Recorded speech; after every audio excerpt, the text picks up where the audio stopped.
What's going on, everyone? So as you can see, I'm dressed pretty classy today. Well, that's because I'm reviewing a pretty classy game. This is Mob Big Apple.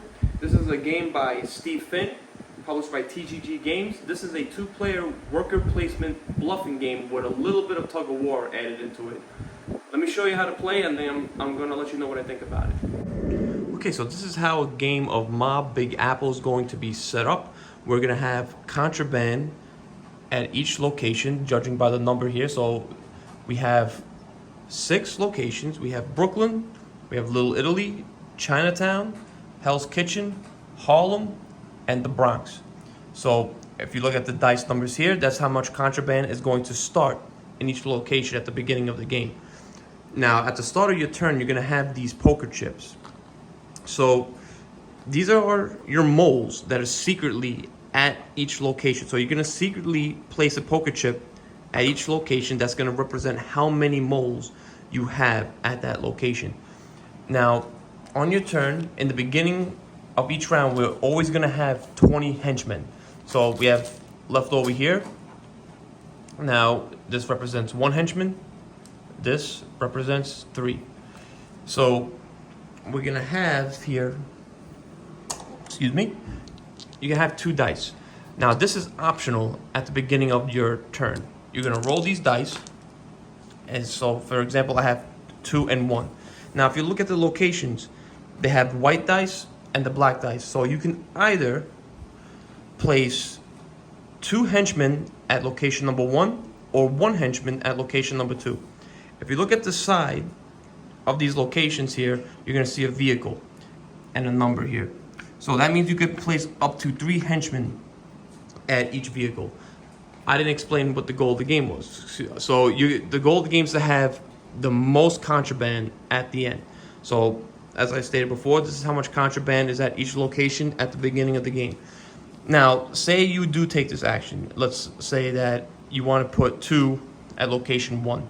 So you're going to put 2 there, and they're going to be waiting in the car, getting ready to drive to that location. It's like I stated before here, you only can fit 3 in a vehicle.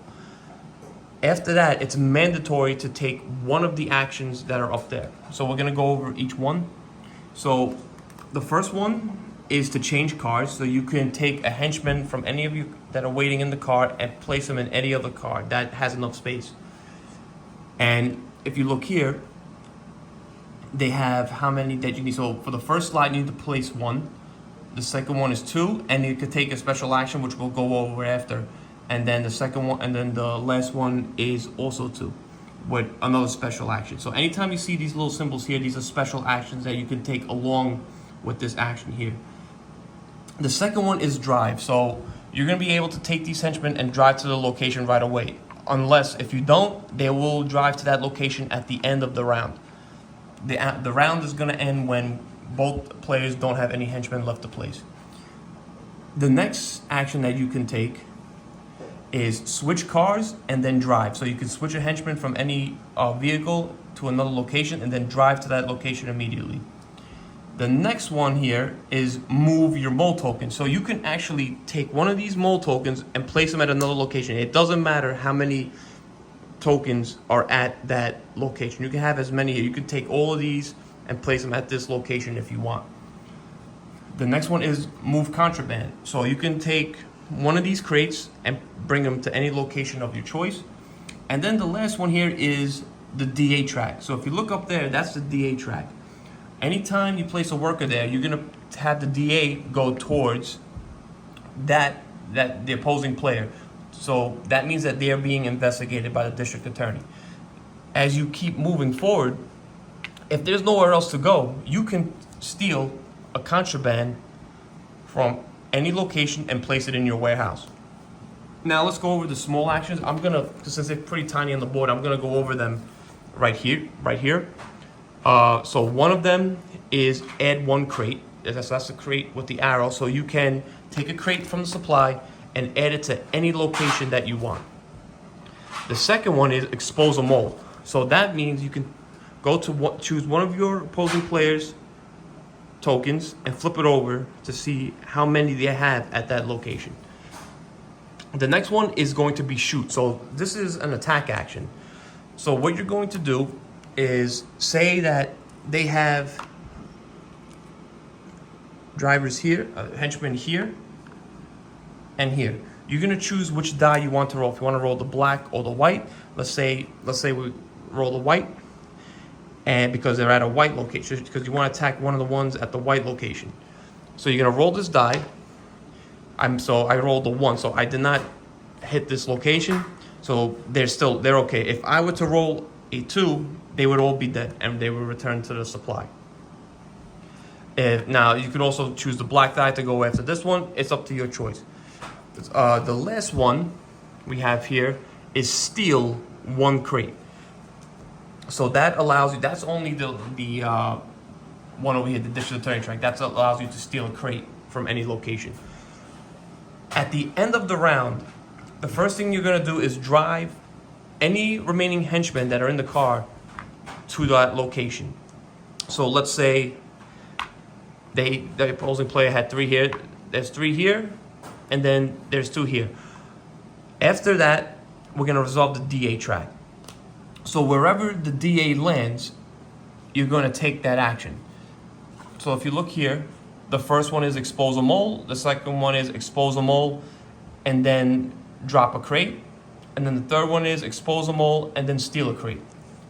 So if that was on your side, so I'm just representing myself here on the right side, then the opposing player would take that action. But the DA track would never go back to the middle anytime it's activated.